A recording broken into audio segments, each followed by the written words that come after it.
room to your morning commute. A lot of you were left with a big mess to clean up. And Joe, you've been out trying to figure out what flood victims should be doing right now. Yeah, and the first thing you should do if you have flood insurance is contact the insurance company. Don't get a contractor or a car repair shop right away. If you don't have insurance, but you still have to make repairs, be careful. An unlicensed individual's gone up on the roof and actually poked the holes in the roof and poured water down and then gone into the homeowner and said, see, like I said, it's leaking. A true story and a good reminder. After rains and flooding, unscrupulous contractors can come knocking. Hey, I just did a job at your neighbor's. I have leftover materials. If they don't come to your door, water extraction. Tyler Palmer with the state's Registrar of Contractors says you might find them on Craigslist. Palmer's rules before hiring: get 3 estimates, check for licensing and complaints on their website, and never pay with cash. You can't trace it. Another red flag: questionable ads. A flood cleanup, immediate help. In all advertising, contractors must show their license number or state they're not a licensed contractor. Licensed, bonded, and insured. Yeah. But then they don't show a license number. We repeatedly found ads with no number and no statement. Repairing home damage is one thing.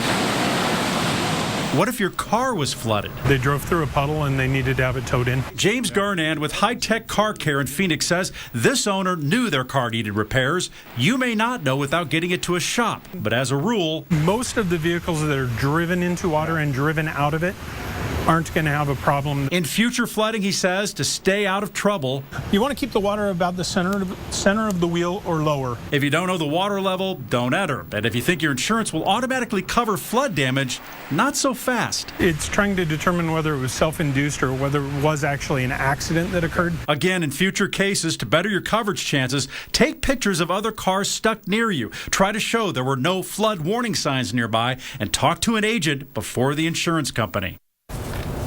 And James is a member of NARPRO. It's a group of repair shops that follow certain guidelines.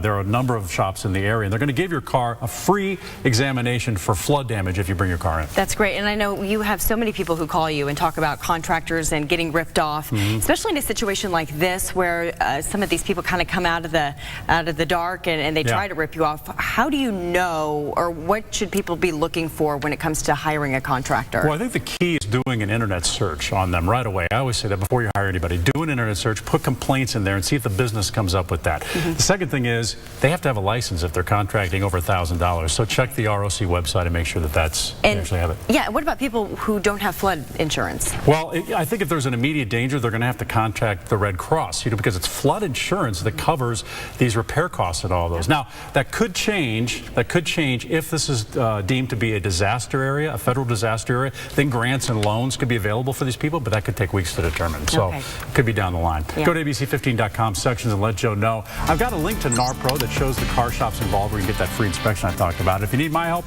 here's how to get hold of me. Joe, thank you.